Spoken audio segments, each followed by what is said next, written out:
So guys, जैसा कि हमने पिछले एपिसोड में देखा कि शियाओ वू फेंग पर लगातार हमला कर रहा था और उसकी सभी टेक्निक को नष्ट कर रहा था, जिससे उसे एहसास हो चुका था कि ये हुआंग ही है। पर बहुत देर हो चुकी थी। शियाओ ने उसकी प्रीमोडियल सोल पर कब्जा कर लिया था और उसे मार डाला। फिर उसने एक एक करके 3 और नेदरवर्ल्ड के किंग्स को मार डाला था। शियाओ ने अपनी पहचान बदली हुई थी, इसीलिए किसी को पता नहीं चला था कि ये हुआंग का काम है। वहीं शियाओ मेडिसिन माउंटेन के iron blooded Asian tree area में पहुंचा था, जहां एक मिस्टीरियस लेडी ने उस पर हमला कर दिया था। फिर अब हम देखते हैं कि शियाओ को पूरा विश्वास हो चुका था कि यह कल्टीवेशन हमारी दुनिया का है और वो लेडी पेटिशनर अब अपने वेपन को नीचे उतारती है और उस पर हमला करने लगती है। पर तभी उस फॉरेस्ट की वाइन एक्टिवेट होने लगती है, जो उस वेपन अटैक को रोक देती है। वो लेडी पेटिशनर कहती है कि मेरी किस्मत वाकई काफी बुरी है कि मैंने आयरन ब्लेडेड एशियन ट्री को विचलित कर दिया। शियाओ मुस्कुरा रहा था। इससे वो लेडी समझ जाती है कि तुम गलती से यहाँ नहीं आए, बल्कि जानबूझकर यहाँ आए हो। तुमने बस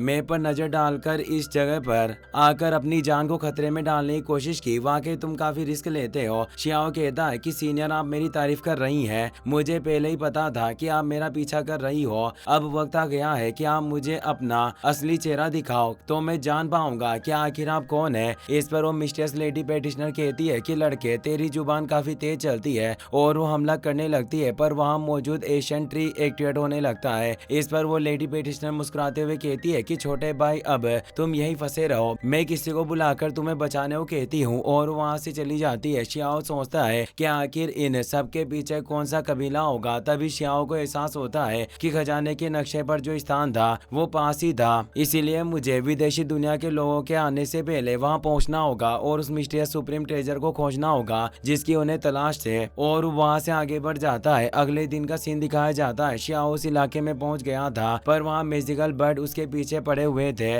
जो लगातार उस पर हमला कर रहे थे। पर शियाओ किसी तरह छिपकर उनसे बच जाता है और उसे एहसास होता है कि माउंटेन रेंज वाकई काफी ज्यादा भयावह है। न केवल यहाँ स्पिरिचुअल हब मानव रूप धारण कर लेती है, बल्कि ये हर जगह मौजूद भी है। यहाँ अब तक कि यहाँ के बर्ड भी सेल्फ सवरिंग रियल्म के हैं, जो एक ही अटैक में पूरे माउंटेन रेंज को नष्ट करने में सक्षम है। तभी एक तेज से वो पूरी जगह हिल जाती है और चट्टाने बिखरने लगती है। एक भयानक बिस्ट की एक गूंज थी जो तेजी से आगे बढ़ रहा था। शियाओ को वह नजर नहीं आ रहा था, बस शेडो में उसकी परछाई दिखाई दे रही थी, जिससे खुद शियाओ भी डर गया था, क्योंकि उस बिस्ट के अंदर इमोर्टल दाओ की शक्ति थी। आखिर इस जगह पर यह किस तरह का प्राणी छिपा हुआ है जो पूरी जगह को हिला रहा है। तभी वो बिस्ट उसके सामने आता है, जो असल में इतना ज्यादा विशालकाय नहीं था, बल्कि वो हुआंग दाओ के गोद से जन्मा हुआ एक लिटिल काफ था, जो शियाओ की तरफ से आगे बढ़ रहा था, जिससे वो खुश हो जाता है कि ये मेरा साथी बनना चाहता है, और वो उसे नीचे बैठकर अपने पास बुलाने लगता है। पर तभी अचानक वो अपनी स्पीड बढ़ा लेता है और सीधा शियाओ के चेस्ट पर तेज अटैक करता है, जिससे उसकी हड्डी टूट जाती है और इतनी भयानक एनर्जी निकलती है कि वो दूर पहाड़ से जा टकराता है। वो लिटिल काफ फिर से शियाओ के सामने आ गया था, जो गुस्से में वापस से शियाओ पर हमला करने के लिए आगे बढ़ता है। शियाओ उसे बच नहीं पा रहा था। वहीं हमें बट ग्रैंडपा और ग्रैंडपा कॉइन को दिखाया जाता है। उन्हें शियाओ का एहसास हो गया था और वो कहते हैं कि आज मुझे सुखद गर्माहट का एहसास हो रहा है। वहीं शियाओ उस बेल के बछड़े से बचकर भाग रहा था, पर वो उसका पीछा नहीं छोड़ रहा था, इसीलिए शियाओ उस पर हमला करता है, पर इसका कोई फायदा नहीं होता। वो उसे जख्मी कर देता है, क्योंकि उसकी छोटी सी टक्कर भी किसी भी व्यक्ति के मूल दावों को नुकसान पहुंचा सकती थी, और ज्यादातर लोग तो इस तरह के हमले को सहन भी नहीं कर पाते और उसी पल दम तोड़ देते हैं। वो लिटिल काफ अब भी शियाओ पर गुर्रा रहा था। वहीं हमें नेदरवर्ल्ड के कैंप का सीन दिखाया जाता है, जहां वो मिस्ट्रेस लेडी पहुंच चुकी थी। नेदरवर्ल्ड का एल्डर कहता है कि वास्तव में 9 हेवन में से भी लोग हैं जो अपने हित के बारे में सोचते हैं, और तुमने हमारा साथ देना चुना वास्तव में हमारी दुनिया के लिए एक वरदान है। और अब वो मिस्टेस लेडी अपनी पहचान उजागर करती है। वो विंड क्लेन एल्डर थी। वो इस दुनिया की एनर्जी को सोखने लगती है और कहती है कि इसमें स्वर्ग और पृथ्वी का सार समाहित है, और ये मेरे ग्रैंड दाव के बिल्कुल अनुकूल है। नेदरवर्ल्ड का एल्डर उसे एक डिवाइन ट्रेजर देता है और कहता है कि इससे तुम फेरी बन पाओगे। विंड क्लेन एल्डर उसे छूते एहसास करती है कि इसमें अमरता की शक्ति मौजूद है। एल्डर कहता है कि डिवाइन फेरी, इसे आप अपने दिल में संजो कर रखना। जब वो दिन आएगा जब दोनों दोनों दुनियाएं एक हो जाएगी और सभी जगह पर हमारा राज होगा, तब हम आपको और आपके कबीले के लोगों को परेशान नहीं करेंगे। और इन सब के बदले में वो विंड क्लैन एल्डर उन्हें हुआंग की एग्जैक्ट लोकेशन दे देती है और कहती है कि फ्यूचर में आपको जब भी मेरी जरूरत पड़े आप मुझे याद कर सकते हैं। मेरा विंड क्लैन आपके लिए अपनी जान तक कुर्बान कर देगा। नेदर वर्ल्ड एल्डर अब शियाओ को आसानी से देख पा रहा था, जिससे वो काफी खुश होता है और कहता है कि हुआंग, अब तुम डिवाइन हर्ब माउंटेन रेंज में फंसे हुए हो। वास्तव में गॉड हमारे साथ है, अब तुम हमारे हाथ से नहीं बचोगे। और वो अपनी पूरी सेना को इकट्ठा होने का ऑर्डर देता है और हुआंग को घेर कर उसे मारने को कहता है, जिससे पूरी सेना तैयार हो गई थी। और कुछ ही समय में नेदरवर्ल्ड की सेना उस माउंटेन रेंज में पहुंच गई थी और उन्होंने शियाओ पर हमला करना स्टार्ट कर दिया था। शियाओ अपनी दालुओ इमोर्टल स्वॉर्ड को बाहर निकालता है और उसके एंडलेस स्लेश से उन सभी की लाशें बिछा देता है। वो कहता है कि तुम अपनी इतनी सी ताकत के साथ मुझे घेरने की हिम्मत कर रहे थे, और वो आगे बढ़ने लग जाता है। पर नेदरवर्ल्ड की और भी सेना उसके पीछे आने लगती है। साथ ही वो गोल्डन लिटिल काफ भी शियाओ का पीछा नहीं छोड़ रहा था और उसे इंजर्ड करता जा रहा था। उसका छोटा सा हमला भी शियाओ को काफी पीड़ा दे रहा था, जिससे वो कमजोर होने लगता है। नेदरवर्ल्ड के लोगों की नजर भी उस बछड़े पर पड़ जाती है और वो कहते हैं कि यह छोटा बछड़ा इमोर्टल गोल्ड से बना हुआ है, इसे जल्दी से पकड़ लो और इसे एंसेस्टर को सौंप दिया जाए। शियाओ के मेन सोर्स पर उस बछड़े ने चोट पहुंचाई थी और उसे पता था कि वो अभी काफी कमजोर हो गया है और यहाँ काफी सारे सेल्फ रिलीज रियल्म के कल्टिवेटर हैं, इसीलिए अगर मुझे अपने गांव बढ़ने हैं तो मुझे दिमाग का इस्तेमाल करना होगा।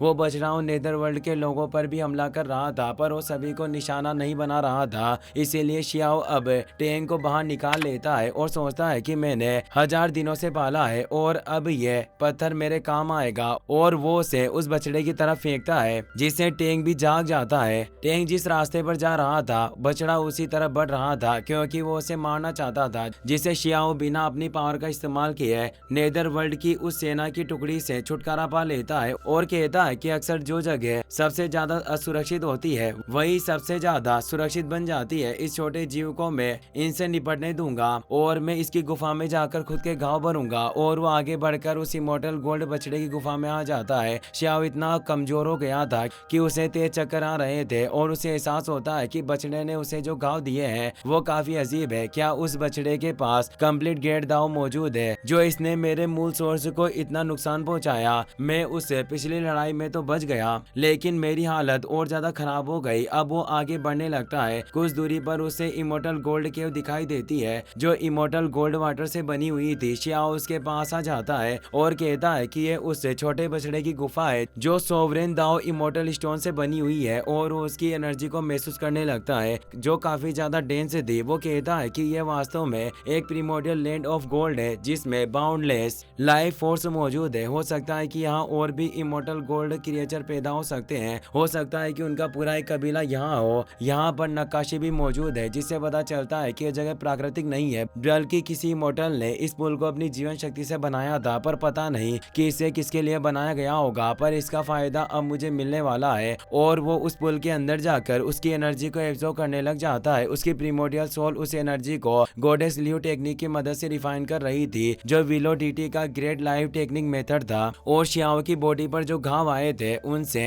काफी ज्यादा डेथ ओरा निकल रहा था, और अगर विल सीक्रेट रियल में इसे एब्जॉर्ब नहीं करता तो इसे ठीक करना काफी मुश्किल होता। उस बछड़े ने मुझे गहरा गांव दिया, पर उसकी गुफा जीवन शक्ति दे रही है। क्या यह किसी तरह का कार्मिक साइकिल है? जब मैं निचले स्तर में था तब लिटिल पेगोडा 2 शब्दों का इस्तेमाल करता था और मुझसे सौदा किया करता था, और जो जितना ताकतवर होता है वो उतने ही बड़े कर्मों से बंधा होता है। और ऐसा ही गॉडेस लियो के साथ भी था। पर लिटिल पेगोडा और गॉडेस लियो, तुम दोनों आखिर कहाँ चले गए, और क्या हम फिर कभी मिल भी पाएंगे? शियाओ अपने हौसले को बढ़ाते हुए कहता है कि अगर कोई अदृश्य शक्ति मेरा रास्ता रोकेगी तो मैं उसे चीर कर रख दूंगा। निचली दुनिया की उस इमोर्टल पैलेस के साथ जंग में मेरी जान पहले ही जा चुकी है और उसके सामने यह घाव कुछ भी नहीं है। हालांकि यह चोट गहरी है और इसका ठीक होना आसान नहीं, पर इस घाव को पार करने के बाद मैं और भी मजबूत हो जाऊंगा और ये मेरी पूरी तरह से ट्रांसफॉर्मेशन कर देगा।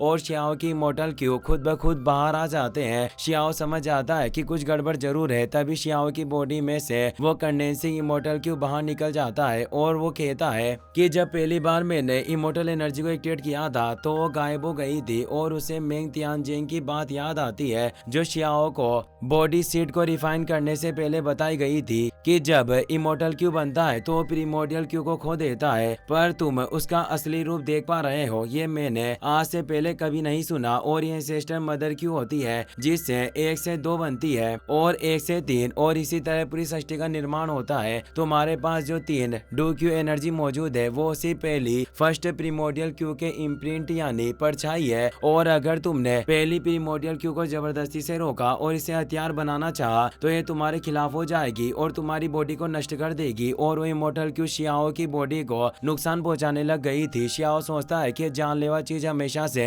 मेरे अंदर छिपी हुई थी और अब जाकर वाकई बाहर आई है। ये मेरे घाव भर सकती है, साथ ही मुझे मार भी सकती है। और उसे वापस से अपनी बॉडी के अंदर ले लेता है। और अभी भी शियाओ नहीं जानता था कि इस पूल वाटर के अंदर आखिर क्या रहस्य छिपे हुए हैं जो इस एंसेस्टर मदर क्यू को पोषित कर रहे हैं जिससे वो बाहर निकल आई थी। इसीलिए मैं उस एनर्जी को भी अवशोषित कर लूंगा। और वो अपनी प्रीमोर्डियल बॉडी को उस तालाब के अंदर भेजता है। इसी के साथ ये एपिसोड यहीं खत्म हो जाता है। अगर आपको ये वीडियो पसंद आया हो तो इसे अपने दोस्तों के साथ शेयर करें। साथ ही इस वीडियो को लाइक करने के साथ साथ चैनल को सब्सक्राइब जरूर कर लें। Thanks for watching.